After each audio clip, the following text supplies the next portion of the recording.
കുളിച്ചിട്ടുണ്ടായിരുന്നു. പിന്നെ കുളിച്ചു. പിന്നെ പണി വരാന്ന് ഉണ്ടായി.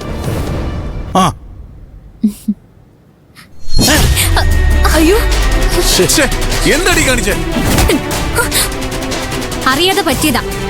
അതിന് പെണ്ണുങ്ങളുടെ നേരെ കൈ ഓങ്ങുന്നത് ആണത്തല്ല. അതാരായാലും. ഇവളിത് മനഃപൂർവ്വം ചെയ്തതാ. നിങ്ങൾ ദേഹത്ത് തട്ടിയതുകൊണ്ടല്ലേ? ഞാൻ തട്ടിയെന്നോ? ഡീ കളിച്ച് കളിച്ചേ ശാന്തപ്പന്റെ അടുത്താണോ നിന്റെ കളി? നിന്നെ ഇത് എല്ലാരും കൂടെ ഉള്ള ഒത്തുകളിയാണല്ലേ? ഒത്തുകളിയാണെന്ന് മനസ്സിലായി. പക്ഷേ ഇവിടെ നിങ്ങളുടെ കളിയൊന്നും നടക്കില്ല. കൈ ചൂണ്ടി സംസാരിക്കുന്നോളെ എരപ്പേ. മാറിക്കേ.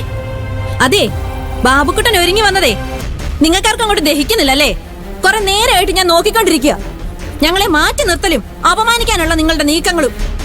ബാബുക്കുട്ടനെ ചാരുവിന് കൊടുക്കാൻ കൊണ്ടുവന്ന എന്താണെന്നറിയോ? ഡയമണ്ട് റിങ്ങാ. സന്തോഷത്തോടെ ഒരു കല്യാണ സമ്മാനം കൊണ്ടുവന്നിട്ടെ അവള് സമ്മതിക്കാത്തത് പോട്ടെ, അവന്റെ ദേഹത്ത് ഈ ജ്യൂസ് ഒക്കെ തട്ടി ഒഴിക്കാന്ന് പറഞ്ഞ അത് കണ്ടില്ലാന്ന് അടിക്കാൻ പറ്റോ?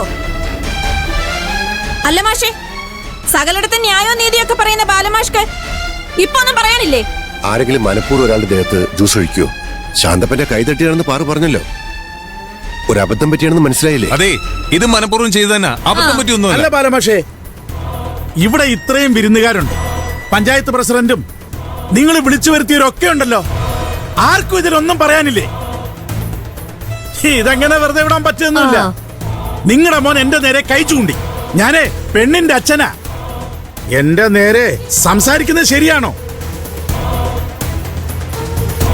എവിടെ സെക്രട്ടറി പണിക്കർ? എവിടെ? തനിക്കിതിലൊന്നും പറയാനില്ലേടോ? കരപ്രമാണിമാരെല്ലാരും ഉണ്ടല്ലോ. ആർക്കും ഒന്നും പറയാനില്ല.